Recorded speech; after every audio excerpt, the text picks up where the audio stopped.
ज्या विद्यार्थ्यांनी 2024-25 मध्ये MST CET 2024ची CETची एक्झाम दिली होती, म्हणजे PCB ग्रुप आणि PCM ग्रुप, तर त्यांच्यासाठी भरपूर महत्त्वाचे अपडेट साईटवर उपलब्ध करून दिली आहे। तर तुमची आन्सर की परत तुमच्या लॉगिनमध्ये उपलब्ध करून दिलेली आहे। तर तुम्हाला आन्सर की चेक करायची असेल तर तुम्हाला सर्वप्रथम लॉगिन करावं लागेल।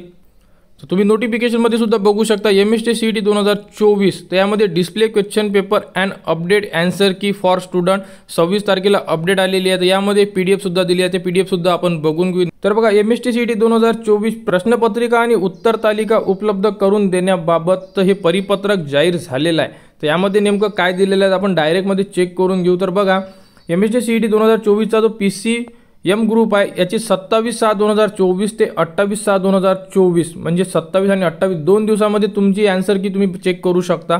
PCB ग्रुपसाठी 29/6/2024 ते 30/6/2024 2 दिवस दिलेले आहे। हे सुद्धा विद्यार्थी आन्सर की चेक करू शकतात। तर ज्या विद्यार्थ्यांनी MST CET साठी अर्ज केला होता त्यांना ही अपडेट चेक करणं गरजेचं आहे। तर तुम्ही लॉग इन करा। या अगोदर जशी तुम्ही आन्सर की चेक केली होती तशीच आन्सर की तुम्ही परत चेक करू शकता।